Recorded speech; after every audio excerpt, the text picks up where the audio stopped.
Welcome to Edutex Niranjan YouTube channel.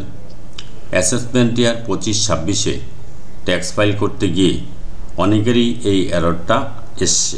কি error? Please select type of account. তো এইটা যাদের আসবে please select type of account, তার সমাধান কি সেই নিয়ে আজকের ভিডিও। দেখুন, আমি ফর্মটা টোটালটাই ফিল আপ করেছি। এবার প্রসিড টু ভেরিফিকেশানে যাচ্ছি। প্রসিড টু ভেরিফিকেশানে যাওয়ার পর এখানে প্রিভিউ অ্যান্ড সাবমিট রিটার্ন করলাম। এখানে চেকবক্সে ক্লিক করলাম, ক্লিক করে এখানে প্রসিড টু ভ্যালিডেশন করলাম। দেখুন এখানে লেখা এসেছে type of account, please select type of account. তার মানে আপনার ব্যাঙ্ক অ্যাকাউন্টে কোথাও সমস্যা আছে। তো এটা কি করে সমাধান করবেন? এটাতে আপনি ক্লিক করবেন। ক্লিক করার পর আপনি চলে আসবেন নিচে, দেখুন ব্যাঙ্ক ডিটেলস রয়েছে, ব্যাঙ্ক ডিটেলসে ক্লিক করবেন। দেখুন এখানে 3টি ব্যাঙ্ক অ্যাকাউন্ট রয়েছে, নমিনেটেড ফর রিফান্ড, একটা ভ্যালিডেটেড রয়েছে। 3টা ব্যাঙ্ক অ্যাকাউন্ট একই, কিন্তু 3টা ব্যাঙ্ক অ্যাকাউন্ট আমি রাখবো না, একই অ্যাকাউন্ট কিন্তু একটাই রাখবো। তাহলে এটাও ডিলিট করতে হবে, এটাও ডিলিট করতে হবে। তাহলে এটা আমি ডিলিট করে দিচ্ছি। প্রথমে আমি এটা ডিলিট করি, ডিলিট ব্যাঙ্ক অ্যাকাউন্ট করলাম। দেখুন এই ব্যাঙ্ক অ্যাকাউন্টটা আর এই ব্যাঙ্ক অ্যাকাউন্টটা একই ব্যাঙ্ক অ্যাকাউন্ট। তাহলে এটা আমি ডিলিট করবো। এখানে 3টি ডটে ক্লিক করলাম, রিমুভ ব্যাঙ্ক অ্যাকাউন্ট করলাম। এখানে কারণ দিতে হবে, কারণ আমি আদার্স রিজন দিয়ে দিলাম। এখানে একটি কারণ লিখতে হবে, কী কারণে আপনি এটা রিমুভ করছেন। ডাবল আমি এখানে লিখে দিলাম, সেম অ্যাকাউন্ট রিপিটেড, এই কারণ দিয়ে আমি কন্টিনিউ অপশানে ক্লিক করলাম।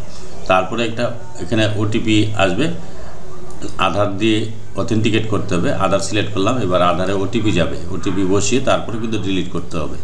আধার লিঙ্ক না থাকলে কিন্তু ডিলিট করা যাবে না। এবার ওটিপিটা এখন বসাবো। এখানে ওটিপিটা পুট করে দিলাম, দিয়ে ভ্যালিডেট অপশানে ক্লিক করলাম। তো ব্যাঙ্ক অ্যাকাউন্ট রিমুভ সাকসেসফুলি, একটা ব্যাঙ্ক অ্যাকাউন্ট রিমুভ হয়ে গেছে। এবার দেখুন এখানে ফেল্ড ব্যাঙ্ক অ্যাকাউন্ট একটা রয়েছে, সেটাকে আমাকে ডিলিট করতে হবে। এই ব্যাঙ্ক অ্যাকাউন্টটাও আমি রিমুভ করব। হ্যাঁ, আধার রিজন সিলেক্ট করলাম, রিজন আমি আধার দিয়ে দিলাম, দিয়ে কন্টিনিউ অপশানে ক্লিক করলাম। করে এখানে আবার আমাকে ওটিপি দিয়ে রিমুভ করব।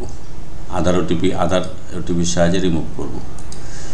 আবার জেনারেট ওটিপি করলাম, ওটিপিটা বসিয়ে দিয়ে ভ্যালিডেট অপশানে ক্লিক করলাম।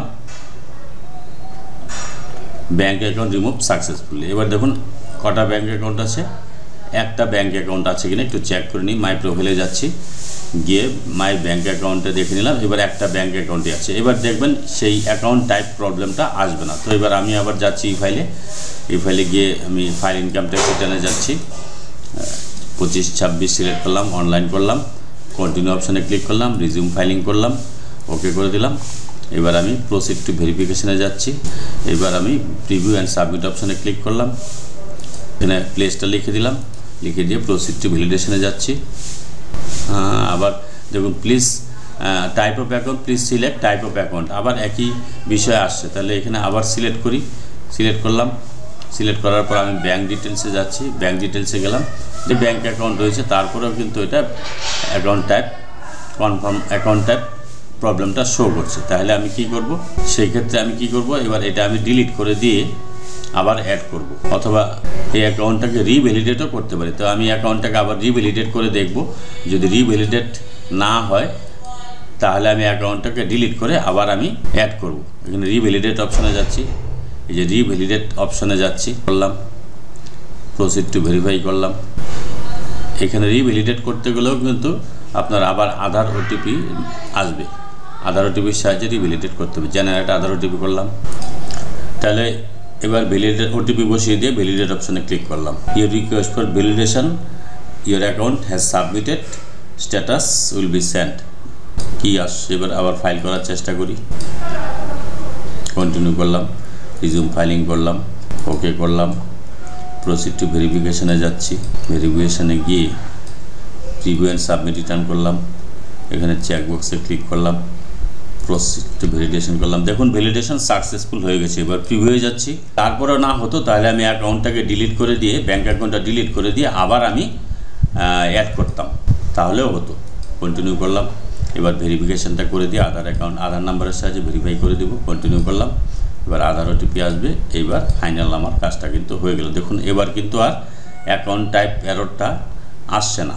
তো এবার আমি আধার লিঙ্ক মোবাইল নাম্বারে যে ওটিপি আসবে সেটা বসিয়ে দিয়ে ভ্যালিডেট অপশানে ক্লিক করলাম, সাবমিট অপশানে ক্লিক করলাম, প্রসিড করলাম, ডাউনলোড রিসিভ করে নেব, বাস আমার কাজ কমপ্লিট।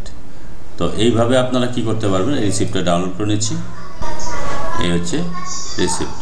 তো এইভাবে আপনারা যদি অ্যাকাউন্ট টাইপ এরর আসে, প্রথমে ফেল্ড ব্যাঙ্ক অ্যাকাউন্টগুলো ডিলিট করে দিবেন। সেম অ্যাকাউন্ট নাম্বার যদি 3 বার বা 2 বার থাকে, একটা অ্যাকাউন্ট রাখবেন, বাকিগুলো ডিলিট করে দিবেন। আর তারপরে যদি একটা অ্যাকাউন্ট অবশিষ্ট রইল, সেটাও যদি থাকা অবস্থায় এই এরর দেখায় অ্যাকাউন্ট টাইপ, তখন আপনি এটা রিভ্যালিডেট করবেন। তো রিভ্যালিডেট করলে হয়ে যাবে। আর রিভ্যালিডেট করার পরেও যদি না হয়, তাহলে এই ব্যাঙ্ক অ্যাকাউন্টটা লাস্ট অবধি যে ব্যাঙ্ক অ্যাকাউন্টটা রইলো সেটাও ডিলিট করে দেবেন, দিয়ে আবার নতুন করে এড করবেন, তাহলে আর এই এররটা আসবে না। যদি ভিডিওটি ভালো লাগে, please like, share and subscribe this channel to get notification off the next update. Thanks for